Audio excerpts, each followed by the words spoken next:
नमस्कार दर्शकों, विष्णु पुराण के चौथे भाग में आपका हार्दिक स्वागत है।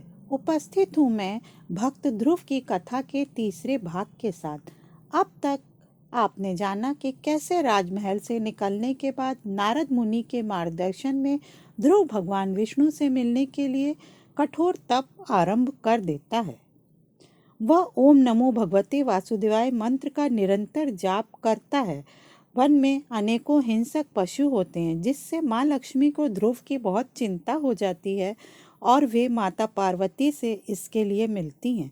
माता पार्वती उन्हें प्रणाम करती हैं और उनसे कहती हैं कि देवी अपना प्रयोजन बताइए। माँ लक्ष्मी कहती हैं कि ध्रुव को मैं अपना पुत्र मान चुकी हूँ और उसने भी मुझे माँ कहा है। और ध्रुव जहाँ तपस्या कर रहा है वहाँ अनेक हिंसक पशु हैं। हे देवी, वनराज आपके वाहन हैं और आप उन पर आपका अधिकार है। मेरे ध्रुव पर कभी कोई संकट ना आए, बस आपसे यही प्रार्थना है।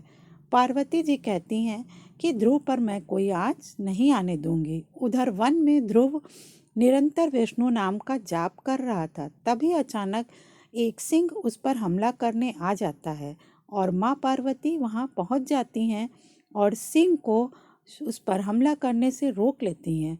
ध्रुव की तपस्या देखकर वो भी उसे आशीर्वाद देती हैं और सिंहराज को वहीं ठहरने का आदेश देती हैं कि तुम यहीं रहकर ध्रुव की रक्षा करो, देखो इस पर कोई संकट ना आए। उधर पार्वती जी जब कैलाश पहुंचती हैं तो शिव जी उनसे ध्रुव अभियान के बारे में पूछते हैं। वो कहती हैं कि मैं एकदम सही समय पर पहुंच गई और ध्रुव बाल बाल बच गया।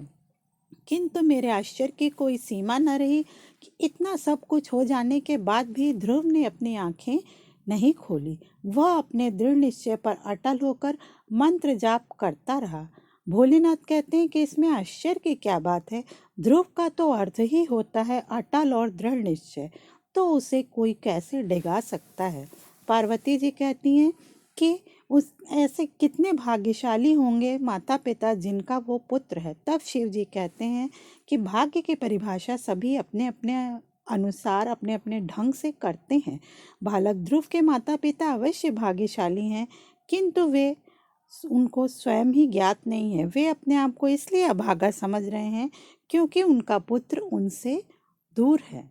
वे जंगल जंगल उसे खोजते हुए विकल होकर पुकार रहे हैं। तभी नारद जी उन्हें मिलते हैं और उन्हें जल ग्रहण करने को कहते हैं। दोनों कहते हैं कि हमारा पुत्र ना जाने कहाँ भटक रहा होगा। तब नारद मुनि उन्हें बताते हैं कि आपका पुत्र भगवान विष्णु की खोज में निकला है, उसका कोई अनिष्ट नहीं होगा। वे राजा उत्तानपाद से कहते हैं कि आप अपनी राजधानी जाकर राजा का कर्तव्य निभाइए, जिसे आप भूल चुके हैं। पिता और पति का कर्तव्य तो आपने निभाया नहीं। राजा उत्तानपाद नारद जी की आदेशानुसार अपनी राजधानी वापस लौट जाते हैं। उधर नारद जी ध्रुव के पास जाते हैं और ध्रुव के ये कहने पर कि मेरे विष्णु भगवान से अभी तक मिलन क्यों नहीं हुआ, वो कहते हैं कि तुम्हें कोई त्याग करना पड़ेगा, क्योंकि यही प्रकृति का नियम है, कुछ पाने के लिए कुछ छोड़ना पड़ता है। ध्रुव कहता है मैं क्या छोड़ सकता हूँ। तो नारद जी कहते हैं क्या तुम खाना छोड़ सकते हो, कोई कितना भी आग्रह करे तुम कुछ मत खाना। ध्रुव कहता है ठीक है, मैं छोड़ सकता हूँ।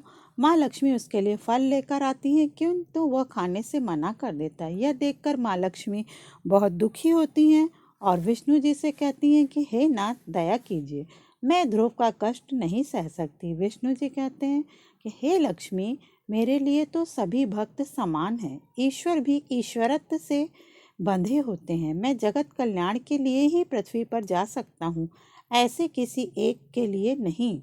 उधर ध्रुव के तपस्या को देखकर इंद्र के दो गंधर्वों को बहुत चिंता होती है और वे इसकी सूचना देने के लिए इंद्रलोक आते हैं और इंद्र से बताते हैं कि एक बालक कठिन तपस्या कर रहा है। इंद्र कहते हैं हमें क्या, तो वो कहते हैं कि कहीं इंद्रासन पाने के लिए तो तप नहीं कर रहा है। यह सुनकर इंद्र चिंतित हो जाते हैं। तब तक नारद मुनि वहां पहुंचते हैं और इंद्र को समझाते हैं कि ध्रुव की आकांक्षा तो कुछ और ही है, उसे इंद्रासन की कोई लालसा नहीं। किंतु इंद्र नहीं मानते। वो कहते हैं कि मैं उसकी तपस्या रोक कर ही रहूंगा। और वे अपनी एक अप्सरा रक्षिता को धरती पर ध्रुव की तपस्या भंग करने के लिए भेजते हैं। वो ध्रुव की माँ सुनीति का रूप रखकर ध्रुव को अनेकों प्रकार से पुकारती है और उसकी तपस्या भंग करने का प्रयत्न करती है। उसे राजपद का भी लालच देती है, किंतु ध्रुव पर इसका कोई प्रभाव नहीं पड़ता है। वह निरंतर अपने मंत्र जाप में लगा रहता है।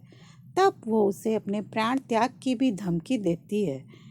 अंत में वो हार कर चली जाती है। उधर ध्रुव भोजन तो पहले ही छोड़ चुका था, अब वह जल भी छोड़ देता है, जिससे कि विष्णु भगवान शीघ्र ही उससे मिलने के लिए आ जाएं। यह देखकर सभी देवी देवता हाहाकार करने लगते हैं। शेष अगले वीडियो में। ओम नमो भगवते वासुदेवाय नमः।